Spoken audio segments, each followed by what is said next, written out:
music is the key to life, you know. The right music will put you in the right mood. The wrong music will take you out of a mood. Example being, you can be in the car, you can be on your phone, you can be listening to like music at the club or something that's relaxing, vibing, having a good time, and they'll play a song. And you know, my favorite song to ever hear when I'm out and about is Juvenile, Back That Thing Up. And I don't even like the whole song. I just like at the very, very beginning when he say, just put a 99 to 2000, that just get me in my right space. No matter what kind of day of I've had, you know, it doesn't matter what kind of day I had. When I heard with a 99 to 2000, I'd be like, oh my goodness, I'm having a good day. I'm having a good day. But also, I would say, like, I have a few ex-girlfriends from my early dating days when I was in the, man, I can't express myself. I got songs that help me express how I felt about them. And, you know, when you're in high school, you know, you have that whole, this is our song right here. So that whole symbolism of a song unite two individuals is just like strong. You know, you can't really put words to it. It's really a strong connection how words can really like connect people, you know. I had a few songs, like Mariah Carey, she got a song, Don't Forget About Us. Every time I hear this song, I think about this one girl, and it's like, man, I don't ever think about that girl, but that song come on, oh, that girl. And then I got another song, Bow Wow and Sierra, you know, I was like, I heard Bow Wow and Sierra, I'd be like, oh my goodness, it's just like, it makes me happy, makes me happy. Same thing with Chris Brown, you know, when I heard me some Chris Brown music, I'm like, I'm in a good mood, because I feel where Chris Brown be coming from, you know. People gonna love me and respect me for who I am and not be criticizing me because I made a mistake. And like, I grew up on some radio music, like, you know, Tennessee radio music. You know, I'm staying late up at night, listening to some 3-6, some Player 5, to the Club Up, the UGK, Project Pat, Ludacris, you know, all kind of things. You know, I got many stories on music, like one of my favorite CDs of all time, and I say it's one of my favorite CDs of all time because I've purchased a CD too many times. I've had the real copy, the bootleg copy, and the real copy. It's on my Spotify, it's on my iPod, man, it's everywhere. It's in my car. Freaking Project Pat, Mr. Don't Play. Oh my goodness, Mr. Don't Play. First song, come on. Bark, bark, chicken, bark, bark, chicken head. Get you right where you need to be at. And you can play that whole CD and it takes me back to a spot, you know. I got another album, King, you know, T.I. King, and, you know, my boys Trey Posse, they'll relate to this, you know, riding around in Pokey Suzuki, just riding around, playing with his busted speakers. King, T.I., what you know about that? What you know about that? What you know about that? Just that whole album just puts me in a happy just 2005, 2006 mind frame. It's like I don't even live like that. I can play that CD and I'm living like that. You feel me? That's how I definitely feel about that King CD, you know.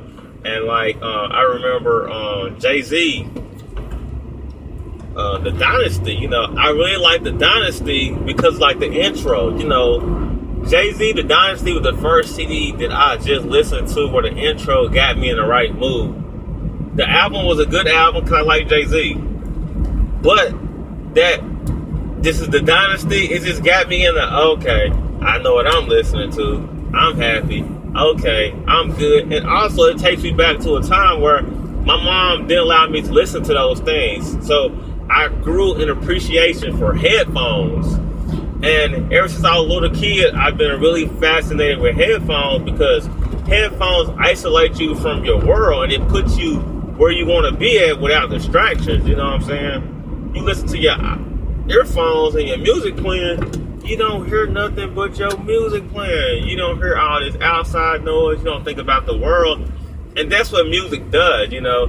It's an art form that really helps you express who you are through somebody else's lens. So it's like a connection, you know what I'm saying? And people don't always like to talk. I like to talk. People don't always like to talk. But if I want a connection with somebody, I may just play me some music. You know, if I'm feeling sentimental about a chick and a woman, I may put me some Trey Songz on and I'm over you. You feel me? Because if I put on Trey Songz Ready, I forget about any girl I ever had a problem with. I ever had a problem with. Because my peak in my life is when Trey Songz Ready came out. That was the peak of my life. I didn't have no worries. I ain't had no school problems, no kids, no woman problems, no anything, no financial struggles, nothing. I was just, there's gonna be a penny drop up, up. That was it. That's all this. All I needed. Woo, woo, woo, woo. That's all I needed. But I've been thinking lately, like, top 5 artists. I can't name top 5 artists. I do have a top 5 favorite at the moment, but my 5, that 5 interchangeable.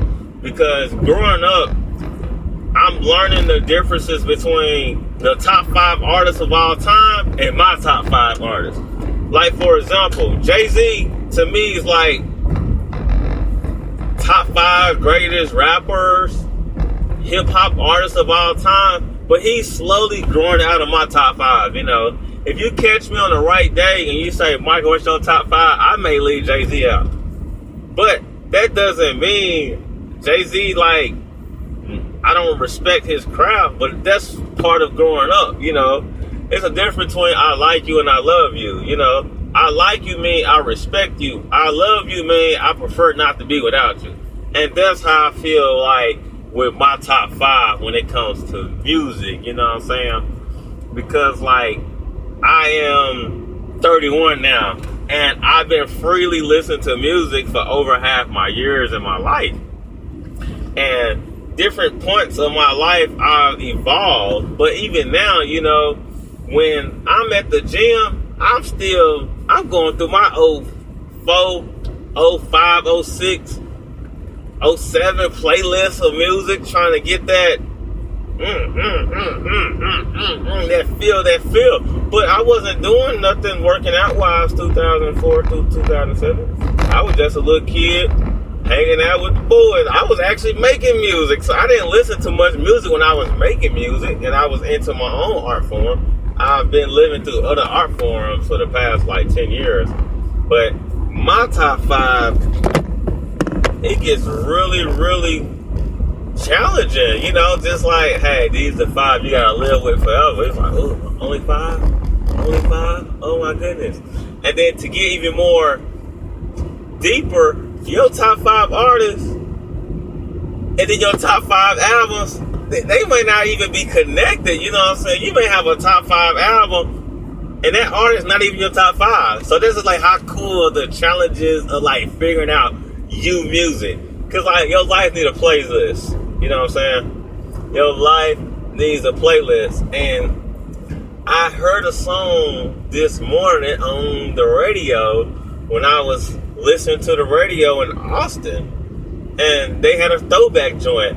And that's what really had me thinking about, man, I'm getting old. Because this song been a throwback joint for 2 phases of my life, you know? And that song I'm talking about is Southern Hospitality.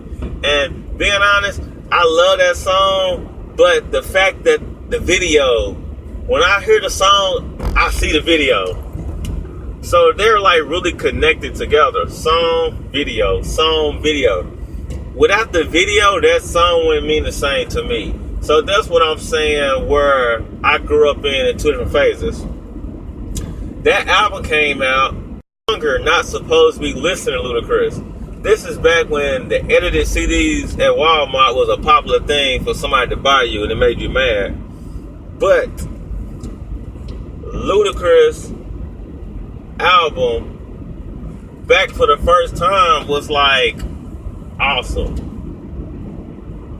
I listened to it all day, every day, up until maybe about 20, 21, 22. I grew out of that album. Those songs, they didn't mean the same to me because I watched Ludacris evolve, and when I heard Ludacris, I don't hear Back for the First Time Ludacris.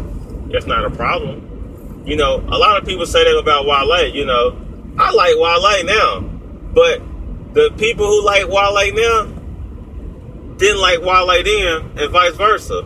The people who like Wale then don't like him now. So I understand the perspective of people expressing like, I don't like this artist because artists change, you know. Artists evolve, you know. People evolve, you know. I've seen the evolution of me in the past 15 years, and I'm like,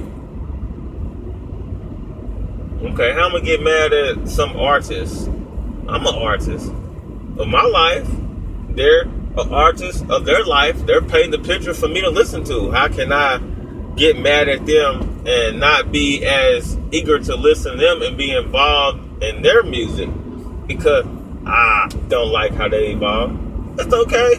No problem. Jay-Z said it best, you know.